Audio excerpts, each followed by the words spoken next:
Tell me, how has it been for But you pre-season? Were you enjoying on holidays or how far?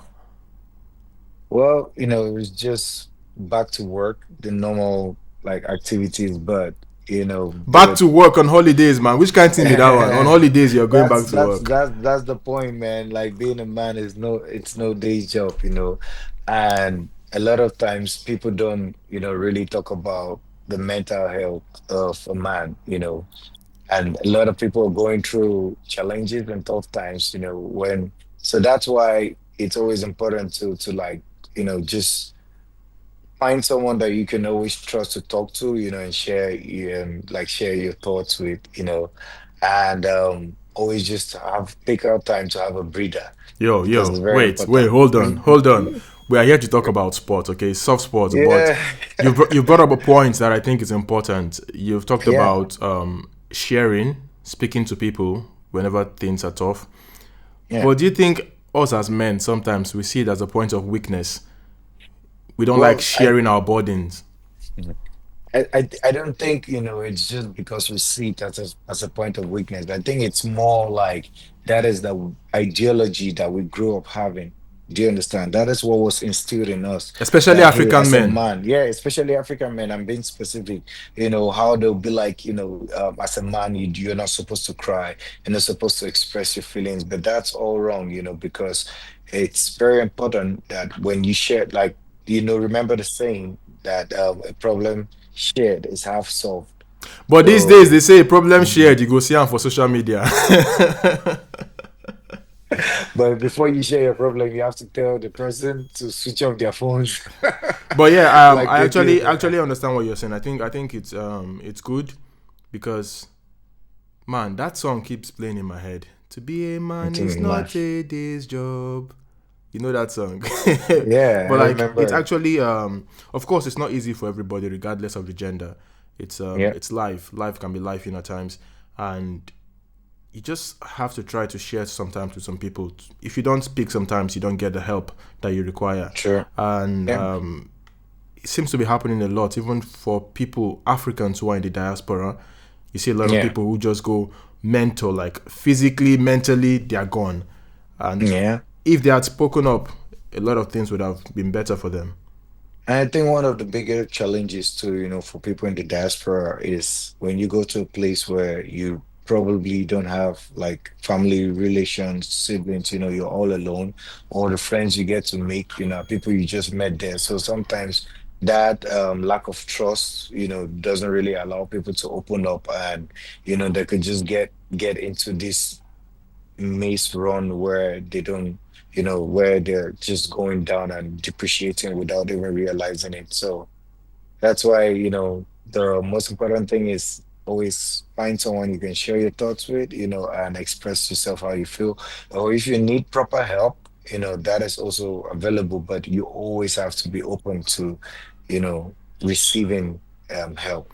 I think on the flip side too, if someone is coming to you for help, especially mental help, if you know Yeah. you can't, Don't take it for if you granted. know you can't help the person, then don't broadcast the person's problem in a negative way. If you know you can't help the Exactly. person positively, then Yeah. just shut up. Okay. So because there's some people who sometimes you tell your problems to and they find a way to magnify that problem. So if you know you can't be a Exactly. problem solver, just stay away. And let's Easy to chase cloud too. yeah, that's true. Let's talk about this also in regards to sports, which is one thing we love talking about right here on Soft Sports TV. Um, for athletes, I know it's not easy. Mm, I speak to a lot of athletes, especially from the MMA world, and I know yeah. it can be a lonely world for them. A lonely world, even for footballers. Imagine being a young footballer, you go on trials and you don't make it, or you could even make it to a pro level and injuries come in, or a Yeah. bad form comes in, and you're not doing well, and all the expectations that people have put on you and even you put on The yourself, pressure. you are not Yeah. meeting up to that expectation, and everything just seems to be going downhill. You don't know what to Mm, do.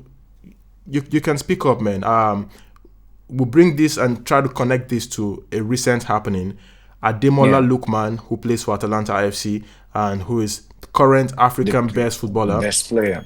Yeah. man, he went on social media to express himself deeply about the refusal of Atlanta, Atlanta refusing his transfer move to, let's just say, Inter Milan, because they seem to be the only club so far going for him. Yeah. But Atlanta have been blocking his move away from the club, and he has done everything. He's given everything to the club, and he Even feels, put in a transfer request. yes, he feels unfairly treated. So he had to publicly announce that he had put in a transfer request. Now, this is someone going through a hard time, and the best way for him to actually help himself is to cry for help. That To shows express himself. that shows Yeah. whenever you're going through some stuff, just cry for help, man. Just cry for Yeah. help, okay? Like they say, a closed mouth is a closed destiny at times. But let's focus on that point. Look, man, I heard he's back in training today with Atlanta. Well, because the Oliski's deal that just happened from a player that moved from Inter Milan to Atalanta, it was exclusive without having any connections with the Lookman deal. And from what we've heard, it Mm. seems like Inter Milan have said that for at this time being, they've like put a hold on the Lookman deal. Let's call it that way. You Okay. understand? So it's disheartening because in defense of Atlanta, they Yeah. were saying that what the gentleman agreement they had, and that was for last year, that if that transfer fee was for last year, but that they're the ones that will still determine how much they want for a player. But I think it's corny how coaches jump from one club to another in the Italian league, Yeah. but when it comes to African players specifically, they always seem to have this trouble with letting them go to the direct rivals, right? And if you can remember in recent times with Osimhen going to Galatasaray, they had to force Napoli had to make sure Galatasaray that a clause was included where Osimhen cannot be sold to any Italian team in the next 2 years. So it just shows you the length at which they will go, in trying to deny an African player just to get an opportunity or a shot. So I'm more I'm more specific about it being African players and now down to it being Nigerian players due to the fact that we see other players, Italian players, moving from one club to another in the Lukaku. Italian league. Like Lukaku, he has been traveling to all clubs there. And the deal that just went through from Atlanta to Inter. But why is it that when it comes to Lookman, and we're talking about the best player In at the Africa. moment in Africa, Yeah. and you're seeing the struggles that he's having to go through just to get a deal. So you tend to question the way African players are being treated, or is it that they're looking at it from a perspective that they don't think that they have the Um, quality enough? I think with the Italian league, there's a lot that has been happening. A whole lot has been happening. Firstly, I would say, do our African players have good agents? That's one thing, because there are some agents that I know, no matter where you're from, they are so Yeah, powerful that clubs can't mess with you. sure. Clubs can't mess with you. So that's a question. And another question is trying to support what you've said. I think, and quote me if I'm wrong or correct me if I'm wrong, I think Italian teams have got problems with African players. I'm taking this back to a statement made by the Napoli president, where he once said, I think it was reported that he said, it will come to a point where they will stop signing African players if they fail to sign a contract that they won't play in the AFCON. Do you remember that statement? Yeah, I think I Now, do remember. Yeah, why would you want to sign a player from a continent with a condition or a contract preventing them from representing their continent or their countries? That doesn't make any sense at all. That shows that you actually do not respect where they are from, or you don't even respect them as an individual or as a person. And I went through, I watched a video, I think it was Sunday Olise talking about Victor Osimhen's contract. You know, the contract yeah, extension is signed with Napoli. That yeah, contract was like a death trap. yeah. And that was one of the main reasons why he couldn't move to Move. better Mm-hmm. clubs. No disrespect to Galatasaray. Now we love them. Yeah. They are the best team in the world. But Yes. the way the contract was structured, I think it was worth over 170 million to move Osimhen to another club in terms of the other add-ons that were included in the contract. So it's crazy how it works. But Like I said, the first thing first, The agents. agent, how Yeah. powerful, how strong, what kind of Yeah. agent? Because if you look at someone like Lukman talking about a gentleman agreement, bro, I wouldn't walk into any deal with a gentleman agreement, bro. Obviously, What, first of 100%. all, Yeah, there should be a what clause. is a gentleman agreement in football? Handshake is just the Bro, handshake, with what they just said, you can't go with to words of mouth. I don't think you can go to And it's not any valid. court and tell them we had a Yes, gentleman agreement. I don't know if that implies. it's not valid, it's not. So It it's isn't. crazy. It's crazy. But looking at this, apart from Lukman, apart from Osimen, let's just talk about Nigerian players and the transfer this season, bro. Well, We indeed, didn't. he just got a good transfer from Leicester to Besiktas. I'm not going to say it's the best, but I'm just looking at it from the perspective that, we're not really getting a lot of transfer requests from our Nigerian players, and Good. it's worrisome. It's something that we should be concerned about, because not just the fact that for the development of the Nigerian football and the youths, but when you look back to the home base players, so it's Yeah. also very concerning that the Nigerian home base team is losing to Sudan or South Sudan, South 4 Sudan. nil in a match. Yeah, and you're like, you then question the way we have been grooming our talents. Yo, If Handy. you know, That's a different level because sorry I didn't mean to cut you there, but it's a different yeah, level because looking at it, I don't think the Nigerian league is better than the Sudanese league.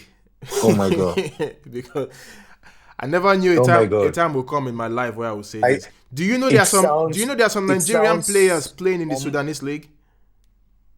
oh my goodness. Yeah. It sounds very unbelievable that we are here sitting down and talking about no disrespect to South Sudan, Sudanese league. Sudan. Yeah, Sudan, or not South Sudan, just Sudan. Yeah. No disrespect to Sudan, but I never knew there would be a time where I would even think that Sudanese league will come close to the Nigerian league. Because there was a time when Eyimba were the king of Africa, How old were you and they then, did. bro? That was But decades ago. We're talking about that's what I'm saying. 20 2003 years, 20 years ago, players who were born 20, by 22 then. years ago, Lamine Yamal you was not know. even born by then. So, but the point I'm making with that is that growing up, that was what I was looking at.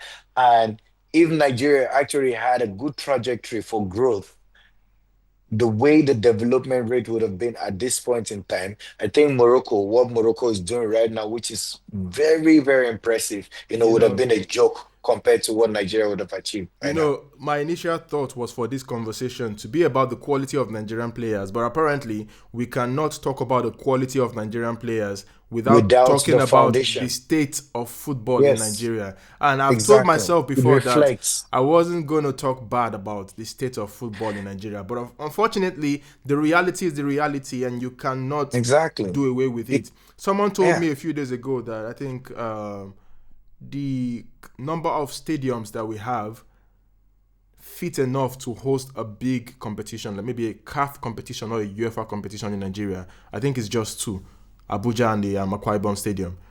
yeah, and And you even the remember, Abuja's own it, doesn't really qualify again. bro, in 2009 we hosted the Under 17 World Cup. Yes, 100%. I remember Tony Cruz coming as the best player at the tournament, Granit Xhaka so was there as well. yeah, So like, so it tells you it keeps going down. we're It keeps regressing depreciating. every It time. So regresses. Yeah. I don't know why. It's a very big problem. But like I said before, I was going to ask initially in terms of the lack of big transfer moves for Nigerian players. I was going to ask if there was a problem with the quality of the crop of Nigerian players we've got, or is it just a thing of them not having the right agent? What do you think? I I think it's a bit of both. And also, like we just rightly said, the state and the quality of the Nigerian league and how the everything that has to do with football reflects on the players who are representing the country Nigeria. So I think that's where the bigger problem lies, Yeah. right? It is about the quality and the state of the Nigerian football and the football league and everything associated with the Nigerian Football Federation. Quality, like we just said, you cannot have a country that hosted an under 17 World Cup in 2009, and right now they can only boast of two stadiums that can possibly not given, possibly, qualify to host a CAF match. Not even the So it's not, FIFA, not not it's just not, the. yeah, no, no, not a FIFA. It's not. They don't even, it's very, very disheartening because it has been a regression. It has been a process where Nigerian football and the state of it has been regressing, and it has affected the players that we have. And I also feel like that is also why we're making the argument for Victor Osimhen, that he has the quality. He should have been in contention for, to be the striker at Liverpool, but they were going for Hugo Ekitike, a player that, no disrespect to him, he has actually shown his quality in the last year or the last 2 years, because he had it didn't go so well when he was at PSG, Yeah. but yeah, but when you look at Victor Osimhen, his track record tells you that he has actually been on the rise, doing exceptionally well. Also helping Napoli to deliver them the very first league, in the first for the first time then in like 27 years. So, but yet, when you look at the transfer season and you had only Galatasaray and Al Hilal coming for him, then you question whether it's just his quality, which we all know he has a very he's right there at the top. He's a world-class player, but you have to question the kind of agents too that they have, if they can really deliver and when it really matters. So I think it's a little bit of both, and also the condition and the state at which the Nigerian football is at the moment. Well, it's a sad state, bro. I won't lie to you, man. No It joy at is all. No joy because at all. we know how passionate we are as Nigerians when it comes to football, and if only Yep. those at the helm of affairs, you know, can find a way to make things work properly. The way we love football, if they can make it Imagine work next year, properly. next year's World Cup, and there's a very high possibility that us being having the advantage or the possibility of going there, we might not be seeing our country playing. So Uh, imagine that. Just that's it's. I don't go buy Ghana jersey already now. You know now. Uh, I don't go buy Ghana jersey well, already. After all, we are one West Africans. I'll stick to supporting Canada. Okay, no problem now. Me and my three lions. My three lions will go. We'll go there together.